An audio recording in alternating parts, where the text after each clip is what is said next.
अरे कोई मेरी बबरों को बचा लो यार, बेचारी को पेल दिया यार इंग्लैंडियों ने। क्या कर रहा है भाई? वीडियो को लाइक कर, चैनल को सब्सक्राइब कर, तोड़ दे मीटर, खत्म बात। Oh, yes, is it two? One. ये आ गया रेंज में, A bit away from ये आ him. गया रेंज Oh, में। he's gone. One more opportunity in Tauranga. How do you turn it around? What's one key thing in terms of beating this New Zealand side for you guys? Basically, if you look at the New Zealand side, they are a perfect side. They know the conditions. They use very well the conditions. We don't know about the Taranga pitch, what the condition is the demand there. We will just look the conditions and we will do that what the condition demand from that. That's hello Virat अब्बू, मैं ये बोल रहा था कि India test में कहां से जीतती है यार? मुझसे तो जीता ही नहीं जाता। हमारी पाकिस्तान हार गई अभी एक तरफा, इंग्लैंड से हार गई एक तरफा। ये इंडिया जीतता कैसे है टेस्ट में? अरे मेरी बबरो, बेटा रो मत, रो मत, रुक जाओ, चुप चुप हो जाओ बेटा, बेटा शांत हो जाओ, अभी रुक जाओ यार, लॉलीपॉप दे देंगे तुमको, कोई दिक्कत नहीं है। चुप तो हो जाओ, मैं बता रहा हूँ ना कैसे जीतते हैं, बस तुम रुक तो जाओ, तुम मेरी बात भी तो मानो। अबू आप जो बोलोगे मैं वो करने को तैयार हूँ, लेकिन आप मुझे ये बता दें कि कैसे टास्क क्रिकेट में कहां से जीता जाता है? ये टास्क क्रिकेट हमको समझ में नहीं आता यार। देखो बेटा, मैं बता रहा हूँ तुमको कैसे जीता जाता है। देखो, पहले तो अपन को सामने वाली टीम पे मतलब दबदबा जमाए रखना है। नहीं नहीं, ऐसा नहीं कि दब गए, अंपायर के जाके पैर छू ले, ऐसा नहीं। अंपायर से लड़ाई झगड़ा जरूर करना है, उसी से सामने वाली टीम पर प्रेशर बनता है। ठीक है बेटा, ऐसे ही कुछ करना है तुमको, और अग्रेशन से खेलो। टेस्ट क्रिकेट में आराम से जीत मिल जाएगी तुमको, कोई दिक्कत नहीं। अबू हमसे अग्रेशन बताता नहीं बनता, वो हम अगर अग्रेशन बताएंगे तो सामने वाली टीम वाला हमारे सिर में बल्ला फेंक कर मार देगा अबू। तो बेटा अगर तुम टेस्ट क्रिकेट में एग्रेशन भी नहीं बता सकते तो मेरे पास तुम्हारे लिए एक आखिरी रास्ता है। मतलब अगर तुमने वो रास्ता फॉलो कर लिया तो तुम्हारी जीत पक्की है टेस्ट क्रिकेट में। देखो बेटा, पहले तो एक MRF का बैट लो, और किसी कंपनी का नहीं लेना, MRF का ही लेना है। MRF का बैट लो, उसकी ग्रिप निकालो, और फिर डायलॉग सुनो, सचिन पाजी का डायलॉग सुनो। बैट का ग्रिप निकाल के ना, हाँ वही वाला डायलॉग फॉलो कर लो। बैट की ग्रिप निकाल के तुम बैट को अपने पिछोड़े में डाल लो। अबे तू पागल वागल है क्या? तुझे शर्म वरम आती कुछ है भाई? 135 पे ऑल आउट हो रहे हो तुम, और इधर आगे पूछे विराट अब्बू टेस्ट क्रिकेट में कैसा जीते? अरे भाई मैं कैसे बता दूं तुझे? है अग्रेशन बताओ, अग्रेशन भी नहीं दिखा सकते तुम लोग। शर्म आनी चाहिए तुमको, मुझे कॉल लगा रहे हो, पता नहीं कहां से आ जाते हैं कुत्ते भिखारी। ये आ गया रेंज में, ये आ गया रेंज में।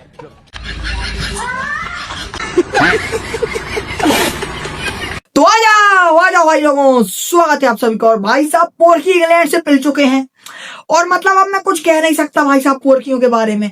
बेचारों को क्यों ट्रोल करना है यार? मतलब तुम बताओ क्यों ट्रोल करना? वो हमारे पड़ोसी हैं। अब तुम बताओ, कोई तुम्हारे घर के बगल में रह रहा है, पड़ोसी है तुम्हारा, तुम उससे क्या कहोगे? नहीं क्या कहोगे? अरे सर आइए, दावत पे आइए, कभी घर पे आइए ना भाई, आओ दावत पे आओ। और इधर भाई साहब इंडियन यूट्यूबर्स पाकिस्तानियों को ट्रोल करते हैं, मतलब इनको शर्म आनी चाहिए यार। और मैंने भी पहले बहुत ट्रोल किया, मुझे भी बहुत पछतावा होता था उस चीज का कि मैंने पाकिस्तानियों को क्यों ट्रोल किया बेचारों को यार। मतलब वो बेचारे इतने अच्छे हैं, इतने आदर्शवान हैं, 135 पे हो जाते हैं ऑल आउट इंग्लैंड के खिलाफ। मतलब शर्म आनी चाहिए इन पोर्कियों को भाई साहब। ये भिखारी हैं, ये ऐसे कटोरा मांगते हैं, ये कटोरे में पैसा। इनको क्यों खिलाते हो? इनको क्रिकेट क्यों लिया है? इनको क्रिकेट में, इनकी कंट्री को हटा दो क्रिकेट से। मतलब शर्म आती है कुछ? आती है कुछ? शर्म नाम का वर्ड ही नहीं है इनकी डिक्शनरी में। भाई साहब तुम आके भीख मांगने लगते हो ग्राउंड पे, तुमको कुछ शर्म वरम आती है? 100 पहली इनिंग में 171 पे ऑल आउट, दूसरी में 135 पे ऑल आउट। उधर वो इंग्लैंड वालों ने एक इनिंग में ही हरा दिया। कुछ शर्म आती है तुमको पोर्कियों? कैसे बबरो, रिजवान यानी और वो लंगड़ा शाहीन लंगड़ा उन पे डिपेंडेंट हो, और वो भी तो कुछ नहीं करते। बबरो आके 100 गेंदों में 50 रन बना चली जाती। ये लोग कहते हैं मैं किंग है, हमारा किंग बब्जी द किंग। और उसके बाद वो रिजवान आता है, yes is a 2, yes is a 1, yes is a 2, ये आ गया रेंज में। और मैच में कहाँ की रेंज में आ गया है? मैच में क्यों नहीं आता रेंज में? ये आ गया रेंज में, आ गया रेंज में। और भाई शाहीन लंगड़ा, रोहित शर्मा बहुत आसान है, रोहित शर्मा को गेंदबाजी करवाना बहुत आसान है। और 2023 के वर्ल्ड कप में क्या हो गया था रोहित शर्मा के खिलाफ, हैं? क्यों खा लिए थे ऐसे लंबे लंबे छक्के खाए थे ना, हारिस रऊफ, शाहीन अफरीदी और इन सबको इतने, और वो शादाब खान, इन सबको इतने लंबे लंबे छक्के मारे थे रोहित शर्मा ने, भूल गए थे ये कि इंटरव्यूज में बुराई करना भूल गए थे रोहित शर्मा की, ये भगवान मानने लगे थे रोहित शर्मा को। तो भाई लोगों पोर्कियों की तो बाद में बात करेंगे, लेकिन ये बांग्लादेशी भी पिल गया यार। मतलब भाई लोगों सुनो, पहले तो मुझे लगा था कि जब मैं देख रहा था मैच 12 पे 5 हो गई बांग्लादेश, मुझे लगा कि नहीं मिचेल स्टार्क का कहर ढा दिया, मिचेल स्टार्क ने बहुत तगड़ा खेला, चलो ठीक है इधर से अब 100 तो बना ही लेंगे कम से कम, ये लोग इतने तो बुरे भी नहीं है हमारे बांग्लादेशी। लेकिन भाई साहब उधर से इन्होंने, अब गैस करो कितने बना है, 64 रनों पे ऑल आउट। मतलब इनको शर्म छोड़ो आप, मतलब इनको 64 रनों पे ऑल आउट हो गए यार। चलो छोटी टीम नहीं थी मान लिया, लेकिन 100 तो बना लेते बेवकूफों, टेस्ट है ये, कोई कुछ आप मजाक समझ रहे हो क्या? सुपर ओवर नहीं है ये भाई, टेस्ट है। और भाई लोग मिचेल स्टार्क ने क्या ही तो बॉलिंग की है यार, मतलब।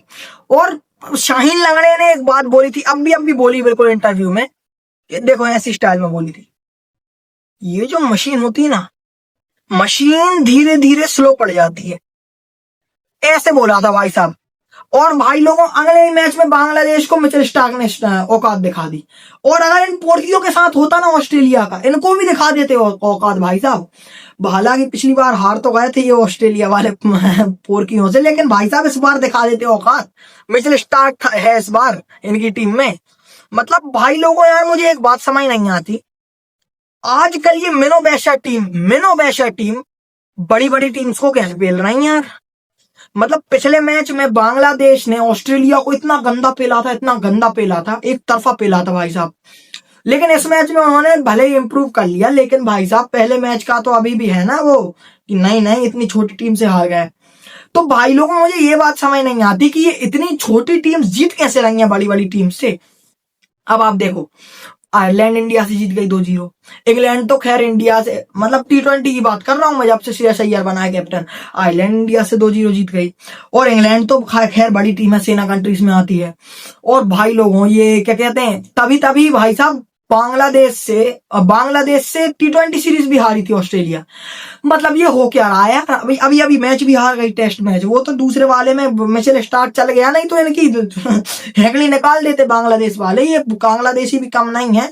और भाई साहब एक बात और सुनो, बांग्लादेश तो 64 पे ऑल आउट हुई 185 पे, ऑस्ट्रेलिया भी 8 विकेट हो गई, 185 पे 8 विकेट।